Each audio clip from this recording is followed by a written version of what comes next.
안녕하세요, 구독자 여러분. 구독과 좋아요는 채널 운영에 큰 힘이 됩니다. 세상을 살아가다 보면 많은 사람들이 본심은 그렇지 않음에도 불구하고 말이 험하게 나갈 때가 있습니다. 저 역시도 완벽하지 못한 인간인지라 살면서 많은 사람들과 말로 인해서 다투고 불화로 인해서 사이가 갈라질 때가 있었는데요. 저의 장인어른 역시도 말 한마디 잘못했다가 편안할 수 있는 노후는 물론 딸까지도 잃을 뻔한 일이 있었습니다. 다리에 장애가 있는 장인어른마저도 아내가 손절을 하려고 할 정도로 상견례에서 심각했었던 사건이 오래전에 있었는데요. 이 사건에 대해서 한번 얘기를 해보려고 해요. 민지야, 아버님 건강은 요즘 괜찮으셔? 아빠 앞으로 걸을 수 없을 거라고 그러시네. 어떡하면 좋아? 아버님이 잘못한 것도 아니잖아. 그리고 장애인 등록하면 국가에서 지원도 받을 거고. 네가 많이 도와주면 아버님 생활하는 데는 큰 불편 없으실 거야. 오랫동안 몫으로서 일해오면서 현장 일하는 게 최고 보람이라고 하신 분이었거든. 내가 도움드리고 싶은데 이제 현장 일도 못하게 되고 어떡하시려나 몰라. 집에서 소일거리로 나무로 이것저것 만들고는 계시는데 내가 말 걸어도 목소리 시무룩하기만 하시고 영 의욕도 없으시네. 내가 아버님 한번 뵙도록 할게. 저번에 그래도 같이 낚시도 하고 이런저런 얘기 나눴었거든. 아버님 낚시 여전히 좋아하실지 모르겠지만 같이 가서 이런저런 얘기 들으면 좋을 것 같네. 오빠가 그렇게 해주면 나도 마음이 참 편할 것 같다. 내가 얼른 대학도 졸업하고 직장도 구해야 아빠 건사할 수 있을 텐데. 왜 이렇게 불행은 한 번에 찾아오는 건지 모르겠어. 엄마 돌아가신 지 얼마나 됐다고 아빠 다리까지 하나밖에 못 움직이게 됐으니까. 어떻게 다치신 건지는 얘기 안 하시고? 나도 대체 무슨 일인가 싶어서 물어보고 따져봤는데도 떠올리기도 싫다고 얘기를 안 하시네. 그냥 교통사고 났다고만 알아두라고 하시니까 더 묻지도 못했어. 몸 아프고 마음까지 상한 상황이라서 따지고 들지도 못했고. 내가 한번 만나서 자세한 이야기 떠볼 테니까 너는 걱정 내려놓고 있어. 대학 졸업한다고 과제하랴 이래저래 바쁠 텐데 그 문제만 신경 쓰고. 어차피 취직하려면 대학 졸업하고 나서가 더 정신없다고 그러더라. 지금 차라리 즐겨두고 마음 편하게 가지고 있으려고. 그래도 오빠가 내 아빠 문제까지 신경 써주니까 너무 고마운 거 있지? 역시 우리 예비 신랑 최고. 너무나도 사랑스러운 제 여자친구는 남부러워할 것 없는 가정에서 자랐었고 성격 역시도 구김살이 없는 사람이었습니다. 저보다 3살 정도 어린 여자친구와 사귄 지 2년이 되었을 때 저는 결혼을 약속할 수 있었고 약혼식을 올릴 준비를 하고 있었던 중이었는데요. 예비 장모님이 심장마비로 돌아가시는 사고가 일어난 이후 얼마 지나지 않아 예비 장인어른 역시도 교통사고로 인해 다리를 잃었다는 이야기를 들을 수가 있었습니다. 그런 사고가 있었음에도 불구하고 장인어른은 저를 대하는 태도가 여전했고 품성 역시도 화통한 분이었는데요. 자네 요즘 민지 자주 만나는 것 같던데 회사 생활에는 지장 없나? 걔가 엄마 잃은 이후로 어리광만 늘어서 자네 시간 뺏는 거 아닌가 걱정일세. 회사 생활 때문에 많이 힘들 때가 있는데 오히려 저 위로해주고 기운나게 해줍니다. 아버님이랑 어머님께서 잘 키워주신 덕분이라고 생각하고 있어요. 너무 감사합니다. 사람 참 아부는 그래도 자네가 있어서 마음이 든든하구만. 애 엄마 죽고 나서 나까지 다리가 이 모양이 돼서 많이 걱정을 했었는데 자네가 있어주니까 아이한테는 기둥이 생긴 셈이지. 그래, 이제 딸도 곧 졸업할 거고 자네도 결혼하면 좋을 나이일 텐데 상견례는 언제쯤이 좋을 것 같은가? 나는 불편할 것 없으니 사돈 어른들 괜찮을 대로 날 잡게나. 아버님께서 그렇게 배려해 주시면 날짜 잡는 건 어려울 것 없을 것 같네요. 그런데 괜찮으십니까? 사고 난 지 얼마 지나지 않아서 몸도 회복해야 하실 텐데 이렇게 상견례를 가져도 괜찮나 싶어서요. 내가 목수 생활만 20년가량 한 사람이야. 다리가 이 모양이 됐어도 돌아다니는 건 전혀 문제없네. 자네가 걱정은 해주니 마음만 달게 받겠네. 그런데 아버님, 저도 경찰부터 시작해서 주변에 아는 나름의 인맥이 있거든요. 사고를 어떻게 당한 건지 문득 궁금해져서요. 보험 처리부터 배상금 받을 일이며 이래저래 신경 써야 될 것들이 많을 텐데 도움도 드릴 수 있고요. 민지가 자네한테 캐보라고 하던가? 저 나름도 궁금해서요. 장인어른 다리 그렇게 된 거 마음이 좋지 않거든요. 장애라는 게 말일세. 평생을 없이 살아오다가 이제서야 몇 달 남짓 가졌을 뿐인데 많이 불편하구먼. 몸이 불편한 거야 그럭저럭 버틸 수 있겠는데 사람들 시선이 더 불편해. 배려해주는 사람도 괜히 불편하고 동정 섞인 시선 받으면 괜히 사고당한 게 다시 떠오르기도 하고 그런 의도는 아니었는데 불편하셨다면 죄송합니다. 이런 몸 때문에 힘들게 되는 상황이 그것만은 아닐세. 다른 사람들이 베풀어주는 호의나 마음 써주는 말에도 괜히 심사가 뒤틀린다는 거야. 자네가 안 그런 사람이라는 거 알고 있지만 내가 다리가 이렇게 되고 나서 무시하나 생각이 든 적이 한두 번이 아니거든. 제가 어떻게 아버님한테 그러겠습니까? 저는 뼛속 깊이 아버님 존경하고 있습니다. 또 군대도 특수부대 나오시고 워낙에 강골이시니까요.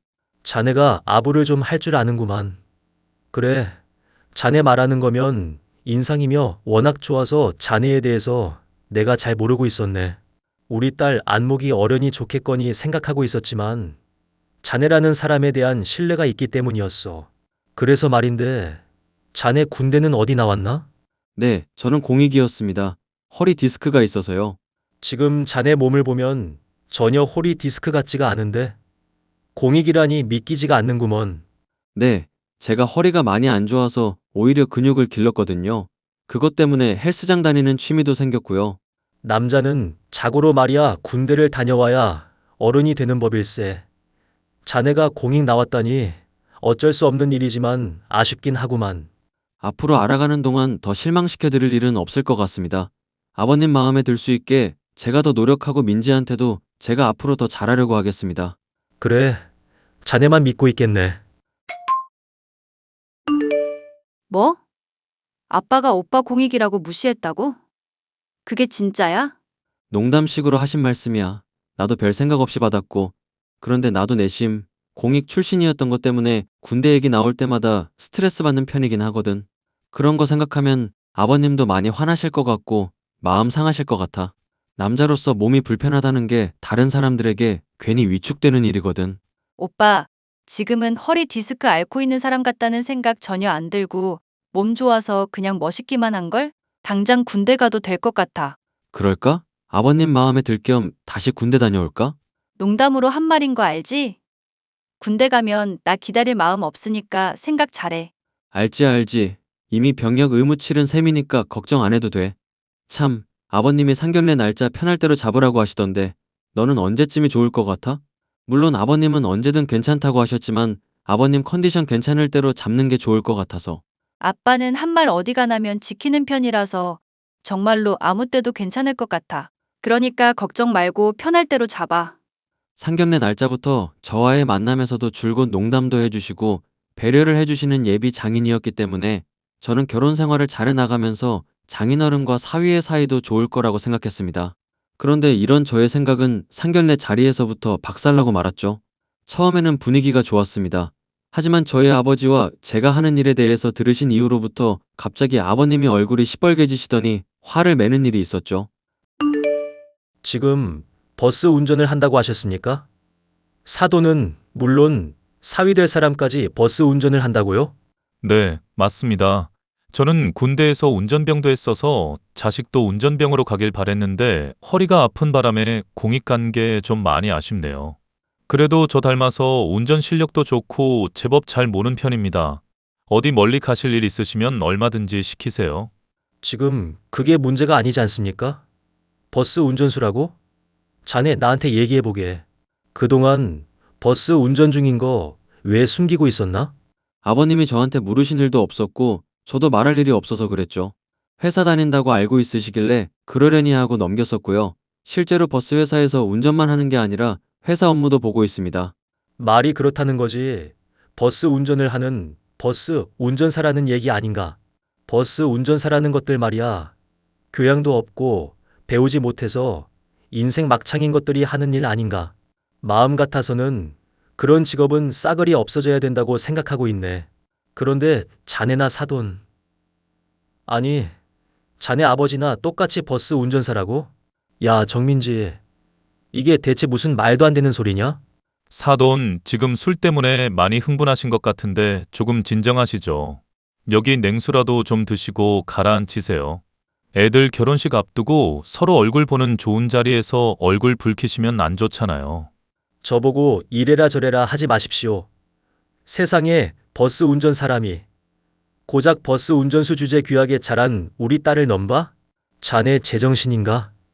나는 이 결혼 절대 허락 못하니까 그런 줄 알게. 민지야, 지금 당장 나가자. 이 결혼 없던 얘기로 하자는 얘기다.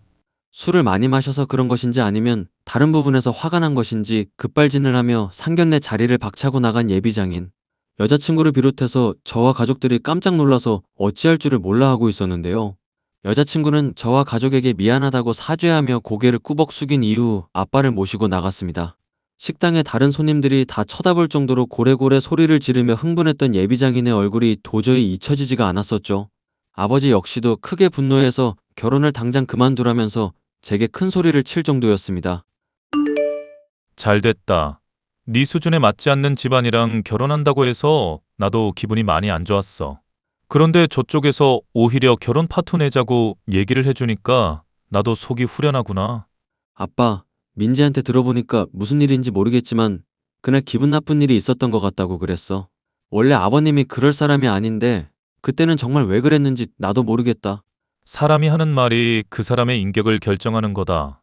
버스 운전사라고 편견 가지고 결혼까지 파토 내려는 집안이랑 네가 뭐가 아쉬워서 맺어져야 하는 거냐? 엄마도 그날 충격받아서 지금 몸져 알아누워 있는 상황이다. 민지한테 나도 사정 얘기 들어보려고 하고 있으니까 조금만 기다려줘. 그리고 아버님이 그때 왜 그랬는지 이야기는 한번 들어보려고. 이야기 더 들어볼 것도 없다. 그렇게 사람이 다리 잃고 몸이 악화됐어도 정신은 멀쩡해야 하는 거야. 사람 정신이 멀쩡해야 강한 거지. 그렇게 막말 쏟아내면서 고래고래 소리 지르고 손님들 다 쳐다볼 정도로 창피를 줄 수가 있니? 그런 집안이랑 결혼해봤자 결혼 생활 뻔하다. 민지라는 애도 우리 앞에서야 굽신거리면서 예의 바른 척하지. 본성은 그 인간 닮아 있는지도 모르잖니? 아빠, 민지랑 나랑 사귄 세월이 얼마인데 내가 걔 성격을 모르겠어? 그리고 아버님도 도중에 몇 번 자주 뵀었는데 왜 그렇게 했는지 정말 이해가 안 간다. 일단은 아빠가 무슨 말 하는지 알겠고 사정 알아내는 대로 전달해 줄게. 엄마 많이 스트레스 받은 것 같은데 아빠가 달래주면서 진정 좀 시켜봐. 민지야, 아버님 대체 왜 그렇게 발끈하신 거야? 버스 기사한테 원수진 일이 있지 않고서야 그렇게까지 화를 내시는 이유를 모르겠다. 평소에 말하시는 거 들어보면 직업으로 차별하고 그러실 분 아닌 것 같았는데 정말 놀랐다고 아빠랑 엄마가 얘기했어. 미안, 오빠. 많이 놀랐지? 나도 아빠한테 무슨 일인지 물어봤는데 도통 대답을 안 하고 씩씩거리면서 술만 마시고 계셔. 답을 알면 속 시원하게 얘기라도 할 텐데 얘기를 안 하니까 나도 미칠 노릇이야. 오빠가 와서 한번 얘기를 해보면 안 될까? 내가 가면 오히려 아버님 더 화만 나실 것 같아서 걱정인데? 나 이럴 때 의지할 수 있는 거 오빠밖에 없는 거 알잖아. 아빠가 화가 나서 그렇지 평상시에 그럴 사람이 아니라는 거 오빠도 잘 알고 있지? 왜 그랬는지 이유 알기 전까지는 마음이 진정이 안 될 것 같아. 나 지금 너무 괴롭고 마음이 찢어진다. 상견례 자리에서 안 그럴 것 같은 아빠가 왜 그랬는지도 모르겠고 아버님이랑 어머님이랑 오빠한테 너무 죄송스러워서 미칠 것 같아. 민지야, 일단 너도 진정하고 심호흡하면서 마음 좀 달래고 있어. 아버님이 왜 그랬는지 우리가 당장 이유를 알아낼 수 있는 것도 아니고 이 문제를 급하게 해결해야 되는 것도 아니잖아.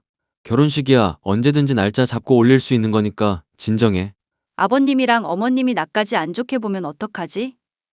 아버님은 나에 대해 별 얘기 없으셨어? 아빠는 지금 많이 놀란 것뿐이야. 아버님이 안 그러실 거라고 생각했는데 버스 운전한다고 많이 무시하시니까 화가 나신 것 같기도 하고. 그럼 어떡해? 아버님이 버스 운전하는 거 아니라 버스 회사 사장인 거 말씀드리기라도 할까? 그거 알면 아빠도 진정하려나? 그건 모를 일이지. 일단 아버님이 왜 화가 났는지부터 이유를 들어봐야 될 것 같아. 그리고 정말 버스 운전사라고 무시하는 거라면 괴로운 일이겠지만 아버님한테 많이 실망이고. 아빠 때문에 설마 우리 결혼까지 깰 생각은 아니지? 나는 오빠가 이 세상에서 제일 소중한 사람이고 아빠도 챙기고 싶지만 우리 행복을 일방적으로 방해할 자격까진 없다고 생각해. 네 말이 맞아. 일단 아버님이랑 한번 내가 얘기해 볼게. 왜 그런지 이유를 알아야 아빠랑 엄마도 설득하고 우리 결혼까지도 수월하게 올릴 수 있을 거야. 평소에 그러지 않던 사람이 화까지 내며 직업을 무시하는 말을 하자. 저 역시도 속이 부글부글 끓어올랐지만 무언가 이유가 있을 거라고 생각하게 되었습니다. 그 이유가 무엇인지를 꼭 알아내고 싶었지만 장인어른은 저의 얼굴도 제대로 보려고 하지 않더라고요. 찾아가서 문을 두들기며 제발 좀 대화를 하자고 요청해봤지만 도통 요지 부동이던 장인은 제가 일하는 버스 회사에 어느 날 갑자기 찾아오더라고요. 내가 그날 자네한테 분명히 말했을 텐데. 우리 딸 민지 소중하게 키웠고 자네 같은 버스 운전사한테 줄 수 없다고 분명히 말했잖아. 그런데 사람이 집까지 찾아오고 말이야. 내 딸이랑 여전히 사귀면서 꼬드기고 있고 말이야. 그럼 사람이 쓰나? 술 냄새가 많이 납니다. 아버님, 설마 술 마셨습니까? 내가 술을 마셨든 안 마셨든 그게 중요한가? 거렁뱅이 집안에 우리 딸 보내봤자 고생만 할 게 틀림없잖아. 그지 같은 집안에 보내서 고생할 게 뻔한 우리 딸 걱정돼서라도 자네랑은 결혼 절대 못 시키겠네. 당장 우리 딸이랑 헤어져. 헤어지라면 헤어지겠습니다. 그러면 누가 더 후회할지는 뻔한 일이겠지만요. 우리 딸 졸업 앞두고 있고 좋은 회사 취직할 미래가 뻔히 보장된 애야. 인상도 좋아서 취직은 물론 상견례까지 프리패스할 애라고. 그런데 자네의 미래는 뭔가? 버스 운전사나 하면서 지금 자리에서 안주하고 있지 않은가? 헬스 다니고 운동할 시간에 스펙을 쌓아서 좋은 회사 취직할 생각을 해야지. 네, 그러니까 헤어지겠다고 말하지 않았습니까? 여기 우리 아빠 회사인데 당장 헤어질게요. 뭐? 그게 무슨 소린가? 이 큰 버스 회사가 자네 아빠 거라고? 분명 버스 운전한다고 하지 않았나? 버스 운전도 사람이 없거나 급하거나 심심하면 할 수 있는 일이죠. 사장은 차 몰지 말라는 법 있습니까? 나는 민지한테 그런 이야기 못 들었는데 그게 정말인가? 민지도 아버님이 조건 보고 사위 선택하는 사람 아닌 거 알고 있으니까 이야기 안 한 겁니다. 그런데 민지도 그렇고 저도 그렇고 아버님이란 사람을 영 잘못 봤었네요. 조건 때문에 결혼 반대하고 딸이 진정으로 좋아하는 사람 막아선 아버님이란 사람도 영 실망스럽고요. 닥쳐. 닥치라고. 제 아빠, 아니 아버지가 말하더라고요. 사람이 몸이 건강하지 않을 수 있지만 마음은 건강해야 한다고요. 아무래도 아버님 마음은 건강하지 않은 것 같습니다. 몸 따라 마음가짐 않도록 하셔야죠. 닥쳐. 네가 뭘 안다고 함부로 짓거리는 거야?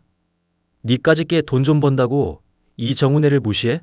고작해야 공익 출신인 니놈이 몸 불편하다고 나를 조롱하는 거냐고. 조용히 하십시오. 술을 마셨으면 일찍 집에 들어가 쉬시고요. 이 회사에 불을 질러봐야 그 꼿꼿한 모가지가 꺾이겠구나. 내가 어떻게 하나 두고 보거라. 지금 뭐 하시는 겁니까? 당장 그만두세요. 주머니에서 라이터를 꺼내 들고는 버스에 불을 지르겠다고 난동을 피워대는 여자친구의 아빠 때문에 저는 크게 놀랄 수밖에 없었습니다.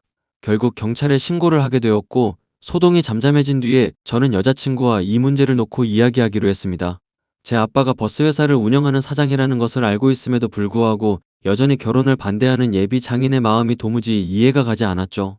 돈 때문에 결혼을 반대하는 거라면 굳이 이렇게까지 반대를 하나 의아할 정도였습니다.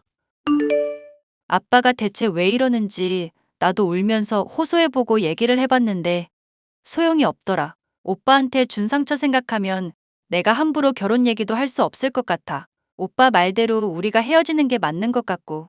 나도 홧김에 아버님한테 그렇게 소리친 것일 뿐이고 결혼하고 싶은 마음은 여전히 변함없어. 민지 너만 괜찮으면 우리 결혼식 올리자. 아빠랑 엄마는 내가 어떻게든 설득할게. 정말 괜찮겠어? 아버님도 어머님도 나한테 많이 실망하셨을 거고 이 결혼에 대해서 회의적이실 것 같아. 오빠가 무엇보다 나한테 실망했을까봐 나 겁나. 우리가 행복한 모습 보여주면 아버님도 언젠가는 마음 돌리실 거라고 생각해. 그리고 아버님이 뭐 때문에 이러는지 나는 잘 모르겠지만 뭔가 이유가 있지 않을까 그런 생각도 들었어. 그렇지 않고서야 술까지 마시면서 버스에 불 지르겠다고 난동을 부리실 필요가 있을까 싶기도 하고. 아빠가 어떤 문제를 갖고 있는지 모르겠지만 얘기를 안 해주니까 나도 아빠한테 이제는 마음 안 쓰고 싶어. 오빠랑 결혼하고 행복하게 살고 싶은 게 내 꿈이자 유일한 목표야. 정말 괜찮겠어? 너야말로 아버님이랑 완전히 결별하게 되고 연 끊는 생활해야 될지도 모를 텐데. 몸 불편하신 거 생각하면 너 마음 많이 힘들 것 같아서 걱정돼서 그래. 그렇다고 오빠와의 관계를 포기하고 싶은 마음은 없어. 오빠가 나 붙잡아줬고 용기 내게 해줬듯이 나도 오빠 기댈 수 있는 기둥이 되려고 노력할게. 아버님이랑 어머님 마음에 들 수 있도록 좋은 며느리 될게. 결국 저와 여자친구는 부모님의 반대가 있기는 했었지만 결혼식을 올릴 수 있게 되었고 몇 년이 지나기도 전에 아이 역시도 가질 수가 있었습니다. 그 과정에서 장인어른은 여전히 저와 아내에게 아무런 이야기를 해오지도 않았고 뭔가 상처가 있을 거라고 짐작만 하고 있을 뿐이었는데요. 건강이 악화된 아버지를 대신하여 버스 회사의 사장 자리를 제가 물려받게 될 때쯤이었습니다. 결혼한 지 5년 정도 지난 시점에서야 장인어른이 왜 상견례 자리에서 난동을 피웠는지에 대해 진실을 말씀하셨죠. 다리를 절룩거리며 제 사무실에 찾아오신 장인의 얼굴은 전에 없이 수척하고 괴로워 보였습니다. 자네, 손주 사진 최근에 보내준 거 잘 확인했네. 아이가 아주 잘 컸더구먼. 경황이 없어서 자네에게 답장도 못하고 내가 미안하네. 아닙니다. 최근까지 술 많이 드신 것 같은데 몸은 좀 어떠신가요? 알코올 중독 때문에 간이 많이 악화되고 이대로 가다간 죽을 수도 있다는 이야기를 듣게 됐어. 그래서 술 끊고 운동도 하면서 조금씩 정신 차리고 있네. 다행입니다, 장인어른. 이 상황에서도 나한테 장인이라고 불러주는 건가? 자네라는 사람은 정말 속이 없는 건지 깊은 건지 모르겠구먼. 뭔가 이렇게까지 괴로워하시면서 결혼 반대한 데는 이유가 있지 않을까 그날로부터 계속 생각을 해봤거든요. 평상시에 저를 대해 오셨던 장인어른이란 사람의 인격을 떠올려 보면 돈 때문에 그런 거는 아닌 것 같다 생각했습니다. 실제로도 아빠가 버스 회사 운영한다고 말씀드렸을 때 전혀 흔들리지 않으셨고요. 사실대로 이야기하자면 나는 몫으로서의 인생에 많은 자부심을 갖고 있었어.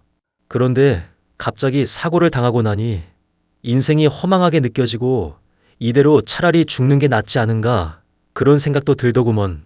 교통사고 당한 것 때문에 많이 힘드셨을 것 같습니다.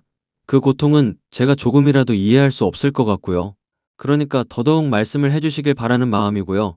사고 당했던 날 버스를 타고 가고 있었네. 그런데 버스 기사가 잠깐 화장실에 다녀오겠다고 말하고 샛길에 세워두지 않겠나? 나 말고 탄 사람도 없길래 그런가 보다 하고 있었지. 그런데 일이 안 좋게 터지려면 그렇게 풀릴 수도 있구나 싶더구먼. 갑자기 화물 트럭이 와서 버스 옆구리를 친 거지 뭔가? 세상에, 그런 일이 있으셨군요. 저나 아내나 상상도 못하고 있던 일이었습니다.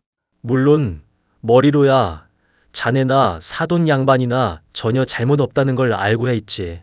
그런데 트럭이며 버스며 그날 사고에 얽혀 있다 보니 이건 아니다. 스스로 생각하면서도 도저히 참아지지가 않더구먼.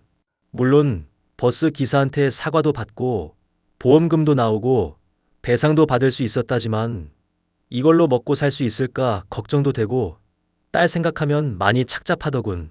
그런 와중에 자네나 사돈 양반이나 버스를 몬다는 이야기까지 들었고 그것도 모자라 돈이 있다고 하니 내가 마음에도 없는 말들을 뱉으면서 상처를 줬어. 그런 자신이 한심하고 민망해서 몇 년 동안 술만 마시면서 사과할 기회도 놓치고 있었고.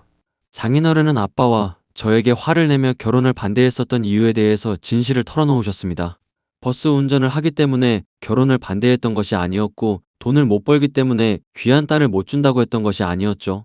본인이 장애를 얻었던 사고와 관련이 있었기 때문에 스스로는 잘못되었다고 생각하면서도 고집을 부리고 말도 안 되는 반대를 했었던 것이었습니다. 그날의 잘못에 대해서 장인어른은 진심 어린 사과를 했고 저는 물론 아내와 가족에게도 이 진실을 털어놓더군요. 모든 사건의 진실을 들은 아빠는 그제서야 속이 후련하다면서 장인어른한테 앞으로 이 빚은 꼴보기 싫은 버스 운전사들이 자주 얼굴 비치는 걸로 톡톡히 받아내겠다면서 너털웃음을 터뜨리셨습니다. 장인어른은 그런 아빠의 장난기 어린 질책을 민망해 하시면서도 감사히 여겼고요. 그 뒤로 아내와 저는 장인어른을 모시고 살고 있고 몫으로서의 삶을 아예 놓고 술만 드시던 장인어른은 손주를 돌보면서 하루하루의 보람을 느끼고 계시는 중입니다. 사고로 인해 마음에 상처가 생겼고 그 상처가 갈등과 오해가 되어 결코 화합할 수 없을 것 같았던 문제가 되었지만 결국에는 화해하게 된 이야기였습니다. 이제는 그 오래전 일을 놓고 가족들이 다 같이 웃으면서 얘기할 수 있을 정도로 화목한 가정이 되었답니다. 사연 끝까지 들어주셔서 너무나 감사합니다.